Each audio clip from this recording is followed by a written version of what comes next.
सिने अभिनेता प्रशांत दामले यांच्या अभिनयानं रोहेकरांना भुरळ. डॉक्टर चिंतामणराव देशमुख शहर सभागृहाचं उद्घाटन राष्ट्रवादीचे प्रदेशाध्यक्ष खासदार सुनील तटकरे, मंत्री आदिती तटकरे व माजी आमदार अनिकेत तटकरे यांच्या संकल्पनेतून करण्यात आलं. या उद्घाटनानंतर गेले 5 दिवस रोहा शहरातील सभागृहात विविध कार्यक्रमांचं आयोजन करण्यात आलं होतं. या कार्यक्रमांदरम्यान नाटक, संगीत, कला अशा विविध क्षेत्रातील कलाकारांनी आपल्या कलेचं भारदस्त सादरीकरण केलं. त्यामुळे 5 दिवस कसं संपले समजलेच नाही. शेवटच्या दिवशी शिकायला गेलो एक या नाटकाच्या 13,333व्या प्रयोगानं रोहेकरांचा आनंद गगनात मावेनासा झाला. प्रेक्षकांनी टाळ्यांचा कडकडाट आणि मोबाईल टॉर्चच्या उजेडात उत्स्फूर्त दाद दिली. सिने अभिनेता प्रशांत दामले यांनी यावेळी नाट्यगृहाचं जतन करणं ही आपली सर्वांची जबाबदारी असल्याचं सांगितलं. महिन्याला एक तरी नाटक झालंच पाहिजे असं आवाहन त्यांनी केलं. ते म्हणाले, मी फक्त 3 तास काम करतो. आमदार, खासदार साहेब तुम्ही आमच्यापेक्षा जास्त काम करता, अशा शब्दात दामले यांनी खासदार सुनील तटकरे यांची प्रशंसा केली. या प्रसंगी आलेल्या सर्व कलाकारांचा खासदार सुनील तटकरे यांच्या हस्ते शाल, श्रीफळ व सन्मान चिन्ह देऊन सत्कार करण्यात आला. तसेच तुम्हाला लवकरच दादासाहेब फाळके पुरस्कार मिळावा अशी प्रार्थना खासदार सुनील तटकरे यांनी दहावीर चरणी केली. तुमचे मनापासून आभार मानतो. तुमच्या सगळ्यांच्या वतीने मी यांचे आभार मानतो की इतकं छान नाट्यगृह त्यांनी आपल्यासाठी दिलेलं आहे. आता निर्माता म्हणून आणि अभिनेता म्हणून या रंगमंचावर सातत्याने दर महिन्याला किमान एक नाट्यप्रयोग करण्याची जबाबदारी आमची आहे. आणि हे नाट्यगृह उत्तम राखण्याची जबाबदारी तुमची आहे. कारण नाट्यगृह आपण खूप आनंदाने अभिमानाने खूप करके दिखाएंगे असं करून ते बांधतो, पण नाट्यगृह मेंटेन करणं ही अतिशय अवघड बाब आहे आणि ती तुमच्या आमच्या प्रयत्नातूनच ती मेंटेन होऊ शकते. छोट्या छोट्या ज्या गोष्टी असतात दुरुस्तीच्या त्यावेळी केल्या की दुखणं वाढत नाही नाट्यगृहाचा, असा माझा स्वानुभव आहे. तर परत एकदा आदितीताई तुमचे खूप मनापासून आभार मानतो. आता फक्त पेनचं राहिले तेवढं करून घ्या. पेनचं पण यांच्याच ताब्यात आहे ना. मी मगाशी पेनचं नाट्यगृह मगाशी मी यांना म्हणता बोललो की पूर्वी आमचा दौरा निघायचा, म्हणजे मोरूची मावशी किंवा ब्रह्मचारी, पाहुणा हे सगळे दौरे निघायचे. आम्ही मुंबईतून सुरू करायचो आणि साधारणपणे 16 दिवसानंतर आम्ही परत मुंबईत जायचो. इतकी कोकणामध्ये सेंटर्स होती आणि शेवट आमचा गोवा असायचा. आणि गोव्याहून आम्ही येताना शेवटचा प्रयोग एक तर चिपळूण किंवा एक तर अलिबाग किंवा एक तर महाड असं आम्ही करून, म्हणजे लवकरात लवकर आम्ही 6-6:30 आम्ही मुंबईत पोहोचू या दृष्टीने आमचे प्लॅन असायचे.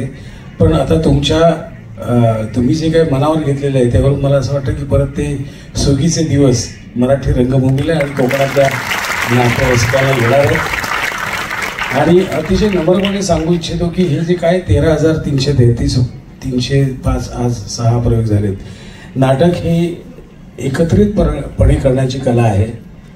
माझ्याबरोबर मी एकटाच काम करत नाही, ते माझ्याबरोबर अजून 22 जण काम करतात. काही दिसतात, काही दिसत नाहीत, पण इट्स अ टीम वर्क. आणि या टीमवर्कमुळेच हे एवढे प्रयोग होऊ शकतात.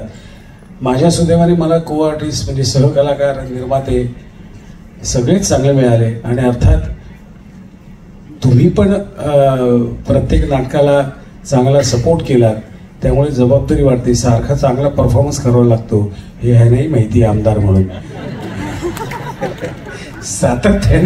सातत्याने परफॉर्मन्स करावा लागतो. 24 तास, बरं मी तर 3 तास काम करतोय, हे तर 24 तास काम करतात ही मंडळी. फोन केला की उचलला नाही तर काय, आमदार साहेब उचलला नाही फोन असं होतं, बघतो पुढच्या वेळी. तर त्यामुळे मी 3 तास काम करतोय, हे जवळजवळ 24 तास काम करतात. त्यामुळे आणि बरं ह्यांचं मला इतकं कौतुक वाटतं की मी अतिशय छोटा अभिनेता आहे. कारण ही मंडळी आहेत ना, ह्यांना त्या जागी तो चेहरा घेऊन जावा लागतो. म्हणजे सकाळी एखाद्या सत्यनारायणाच्या पूजेला असतील, त्यानंतर दुपारी एखाद्या मैताला असतील, संध्याकाळी एखाद्या लग्नाला असतील, अजून दुसरीकडे काय तर भाषण करायचं असतं, तर त्या ठिकाणी ते चेहरे घेऊन जायचं हे किती मोठं अवघड काम आहे. आणि शब्दांची गल्लत होता कामा नये. हा म्हणजे मैताच्या ठिकाणी जाऊन तुम्हाला शुभेच्छा देतो म्हटलं तर वांदे होते. त्यामुळे मला असं खरंच वाटतं की आपल्या महाराष्ट्रातले जे काही सर्व नेते मंडळी आहेत आम्ही फार लहान आहोत. आम्ही 3 तासच काम करतो. ही मंडळी सातत्याने काम करत असतात आणि सातत्याने काम करत ते आज इथपर्यंत पोहोचलेले आहेत. म्हणून त्यांच्या एका आवाजावर किंवा एका शब्दावर हे एवढं मोठं उत्तम नाट्यगृह तयार झालेलं आहे. मी परत तुमचे सगळ्यांचे आभार मानतो. रोह्याला खूप वर्षांनी येणं झालं आणि इतका छान ऑडियन्स आहे आणि बघूया आता पुढची वाटचाल माझी अशीच याच पद्धतीने चालू ठेवायचा प्रयत्न करतो. तुम्हाला परत एकदा मनापासून धन्यवाद देतो. 13,333 प्रयोगाकडे वाटचाल करणारे आणि मगाशी सहजगत्या म्हणाले की त्याला गुणिले 5 म्हणजे 65,000 वेळेला वेशभूषा ज्यांनी बदललेले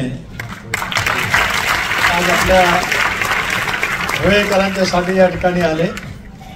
तमाम रोहेकरांच्या वतीने मी त्यांचं अंतःकरणापासून स्वागतही करतो. प्रसंगी हिंदी चित्रपटसृष्टीमध्ये जसं सर्वोच्च मानाचा पुरस्कार दादासाहेब फाळके पुरस्कार म्हणून म्हटला जातो,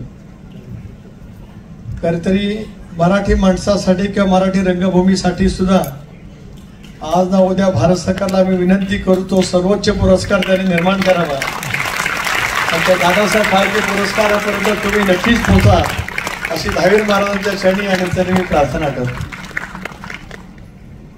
खरं तर सर्वांचीच उत्सुकता पुढच्या आपल्या मध्यंतरांच्या कार्यक्रमाची आहे,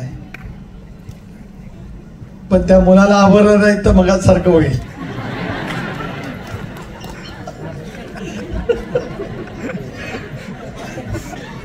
इतकं आपल्याबद्दल म्हणणं म्हणजे मी चुकीचं ठरेल.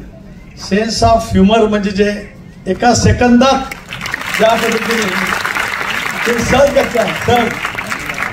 सहज सुंदर अभिनय कसा असू शकतो ते आज आम्ही सर्व तमाम रोहेकर प्रेक्षकांनी अनुभवलं. आणि मला असं वाटतं आमच्या आजच्या दिवसातले जे काय गाल आहे हे अजून किती दिवस असेच राहतील मलाही काय माहिती. बाकी आपलं कौतुक करण्यासाठी माझ्या शब्द मांडणारा शब्द अपुरे आहे. कौतुक काय आपलं आभार अभिनंदन.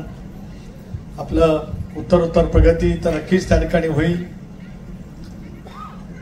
13,333 नंतरची पुढची वाटचाल खूपच मोठी राहणार आहे आणि मराठी रंगभूमी जोपर्यंत आहे म्हणजे जसं आपण म्हणतो की चंद्र सूर्य तारे असेपर्यंत तोपर्यंत प्रशांत दामले हे नाव मराठी रंगभूमीवर.